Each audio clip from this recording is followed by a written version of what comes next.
ছাগলকাণ্ডে আলোচিত জাতীয় রাজস্ব বোর্ডের সাবেক কর্মকর্তা মতিউর রহমান ও তার স্ত্রী লাইলা কানিজ লাকিকে গ্রেপ্তার করেছে ডিবি পুলিশ।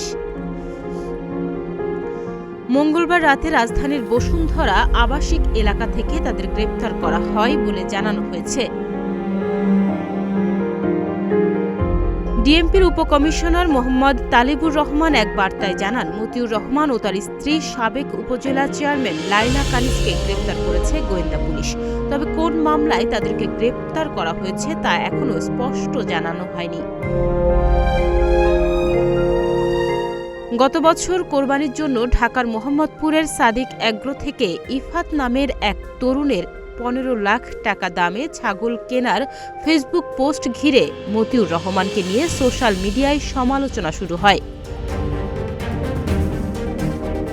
সবশেষ গত 6 জানুয়ারি তাদের বিরুদ্ধে 3টি মামলা দায়ের করেছে দুদক। 124 কোটি টাকার অবৈধ সম্পদ অর্জন ও সম্পদের তথ্য গোপনের অভিযোগে মতিউর রহমান ও তার প্রথম স্ত্রী ও ছেলে মেয়েদের বিরুদ্ধে মামলাগুলো দায়ের করে দুর্নীতি দমন কমিশন। এর মধ্যে প্রথম মামলায় আসামি করা হয় লাইলা কানিজ ও মতিউর রহমানকে।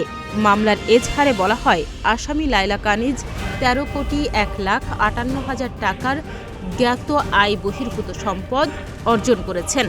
পাশাপাশি লাইলা কানিজের বিরুদ্ধে 1 কোটি 53 লাখ টাকার অবৈধ সম্পদের তথ্য গোপন করার অভিযোগও আনা হয়।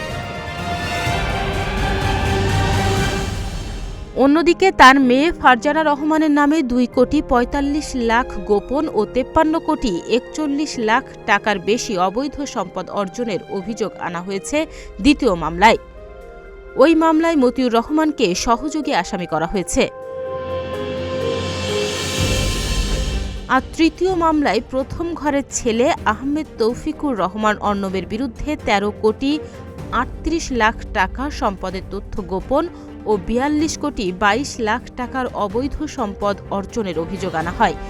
এই মামলাতেও মতিউর রহমানকে সহযোগী আসামি করা হয়। তাহমিয়া ইয়াসমিন, প্রতিদিনের বাংলাদেশ।